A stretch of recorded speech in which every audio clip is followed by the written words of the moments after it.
As we come on the air first here at 11 o'clock, the WHAS11 night team on the scene of a lightning strike shortly after 7 o'clock tonight. Thunderstorms were moving through the area at the time.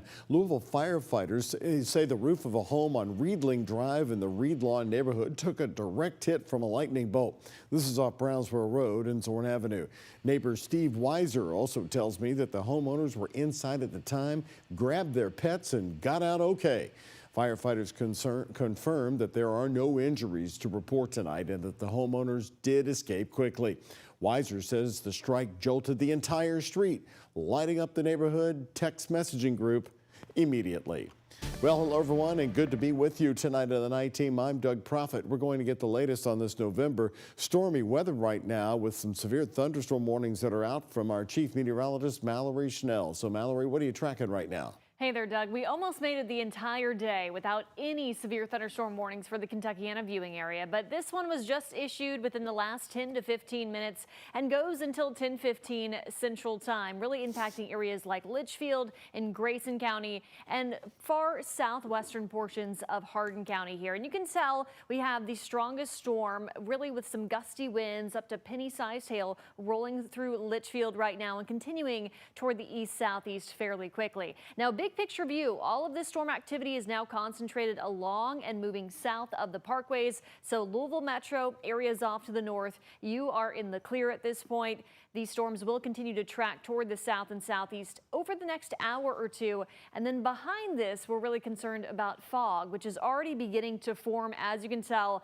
on our visibility map. So this will be a concern through tomorrow morning. Then we have more rounds of rain on the way later on in the week. I'll break down all of those details coming up in our 7-day forecast. Doug.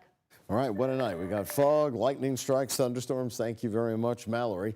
More on that coming up. New tonight, nearly 100 students who were planning to go to the Echo Trail Middle School are now going to be heading to Crosby Middle School instead. The board says without the change, that school, Echo Trail, would be at 133% capacity next school year. WHAS 11 night team's Alex Dieterer and photojournalist Levi Hammer heard from frustrated parents tonight. As a fifth grader, you're starting a new life, a new journey, and just in general, a new you. 96 rising Echo Trail middle schoolers like Aubrey Grace Ellis are now having to plan a different start to middle school, 8.5 miles down the road at Crosby Middle in Middletown. I cannot wait to get those 100 kids at Crosby. They're going to have a wonderful education experience. The JCPS board voted to rezone Echo Trail because the two-year school is at 117% capacity because it's in a high-growth area near the parklands of Floyd's Fork. And as an Echo Trail parent, I see the overcrowding firsthand. This isn't a plan. It's an emergency patch to fix a predictable failure. The district says the conversations over redrawing the attendance boundaries for Echo Trail started about a year and a half ago, but parents say they were first notified a month ago. We're at 5 weeks right now, and there's a lot of conversation that has gone on, and parents and stakeholders have not been involved. Brian Rechtenwald's son, Wyatt, is a rising 6th grader, one of the 96 left changing middle schools. Do you feel that there was that lack of transparency? Yes, 100%. My biggest thing is transparency, accountability, compliance, and equity. I really do feel that there's been some lack of due process. JCPS board member Taylor Everett told us the only options on the table to solve the overcrowding were rezoning or building a $100 million new school in the midst of a budget deficit. And to the parents that this affects, I went through it a couple years ago with my daughter. I completely understand where you're coming from.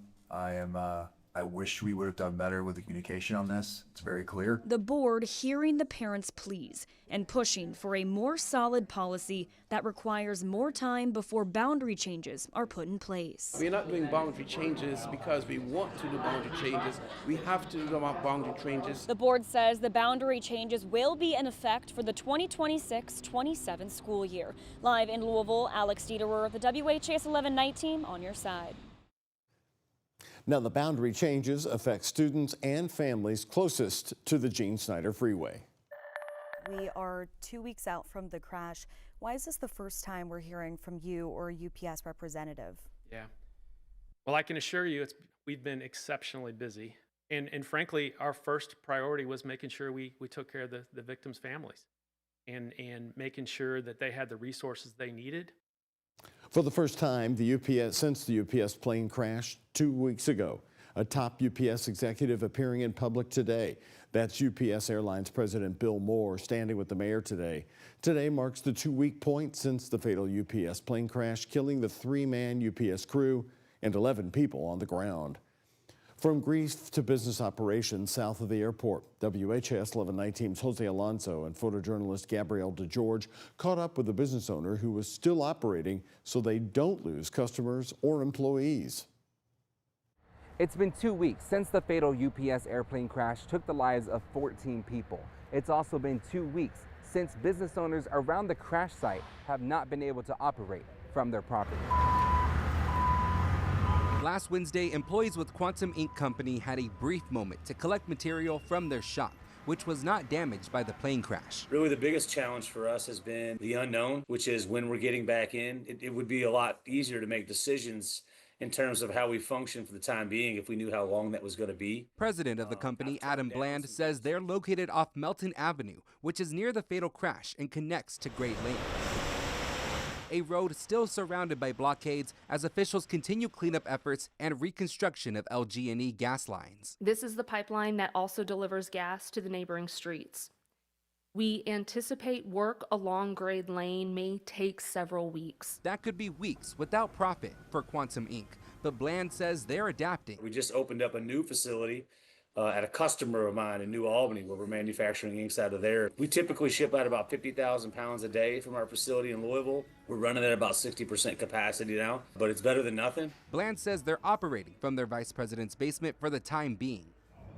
Whoa! For the first time since the crash, the president of UPS Airlines addressed the public about how to make claims. What I encourage all of those individuals and families and businesses impacted is to go to the Community Resource Center. We have insurance adjusters there. We have resources there. We have all of the things needed that will address their individual needs as best we can for what they require. Yeah, we actually made our way to the community center today, not to call anybody out, but they were just ill prepared to deal with the questions that we had. These people look to me and us and the other people at Quantum Inc. to be able to feed them the information they need so they know how to handle their jobs and their families, and I didn't get a lot of help in that venue. Bland says operations have gotten complicated. He still feels for the lives lost, but working 16-hour days is becoming frustrating.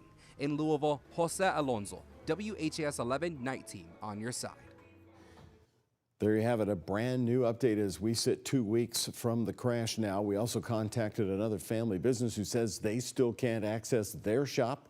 The Smith family giving us this statement today saying they're, quote, feeling frustrated, not knowing the process it's going to take or even a vague timeline until today. Every day not knowing when will we be able to make a living, end quote, tonight. The Louisville Orchestra is going to be holding a free tribute concert Thursday night to honor the lives lost in the Flight 2976 tragedy. Teddy Abrams, the longtime music director of the Louisville Orchestra, says it's a deep honor to be able to offer this concert to the community. But all music that's deeply beautiful at a time when that's a reminder of the strength of our community, the strength of the things that actually bind us and bring us together, and hopefully it begins the healing process in a way that lets us all move forward together and remember the members of our community that lost their lives and the first responders that serve us so graciously.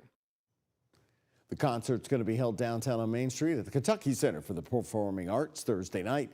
Doors open at 6. The music will start at 7. While the concert is free and open to you, you do need to register to get that free ticket by going to the Louisville Orchestra website. And there will also be free parking in the Park Riverfront Parking Garage, the city-owned garage on North 6th Street. That is for the concert. More local news right now here on the Night Team. ATVs, we're talking about all-terrain vehicles. From metro parks to South End neighborhoods, people are complaining that drivers are purposely damaging their property on these vehicles. Councilmember Jonathan Joseph says they're also a danger for police to chase, especially in heavy traffic. A new ordinance being drafted by the Metro Council would make it easier for officials to keep these vehicles off the street. Today, Metro Police Chief Paul Humphrey joined us live at 5 o'clock and talked about ATVs. The last thing I want to do is have an officer chasing a car, putting themselves in harm's way, or putting innocent people in harm's way. You're talking about an uncontrollable event oftentimes where we're asking officers to make split-second decisions, and I don't want them to unreasonably risk their lives.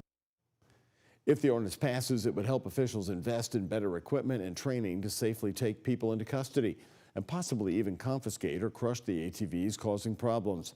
Metro Council hopes to pass the ordinance before spring, the beginning of ATV season. The yeas are 427, the nays are 1. The bill is passed, and without objection, the motion to reconsider is laid on the table.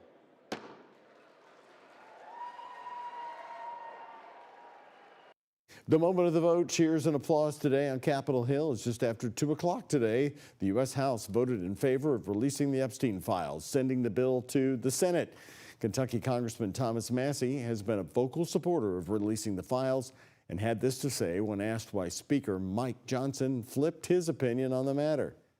I think the calculation ultimately for the Speaker and the President was a political calculation.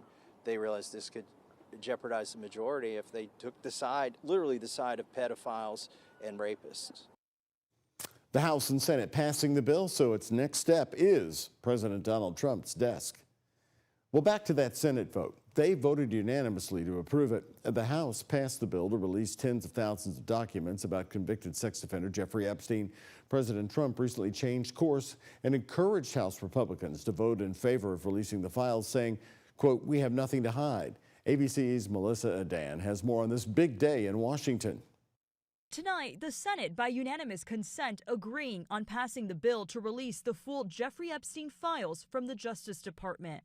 Today was a good victory for victims, for the American people, for transparency. This after the measure cleared the House in a near unanimous vote. The bill is passed. Nearly all voting to release the files, except one lone no vote from Louisiana Republican Congressman Clay Higgins, saying the bill would result in, quote, innocent people being hurt. President Trump tried to prevent the vote for weeks as Speaker Mike Johnson kept the House out of session for 54 days. When it became clear Republicans were going to defy him, President Trump reversed course and told them to vote yes. He's been very clear and he has nothing to hide, and that's why he's endorsed the vote today. Survivors of Epstein's abuse seen clapping and hugging as the vote passed the House. This is not just about survivors. It's about every American who believes in accountability. President Trump has pledged to sign the bill, but some Republicans telling ABC's Rachel Scott they are skeptical that the files will be released. I only take people's actions seriously. No longer words. Trump does not need Congress to release the Epstein files. As president, he can release them on his own. Melissa Adan, ABC News, Los Angeles.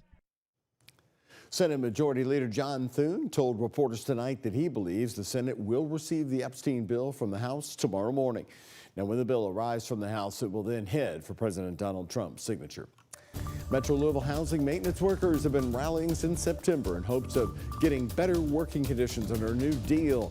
We've got the new and improved contract agreement. Some of the details for you up next here on the Night Team.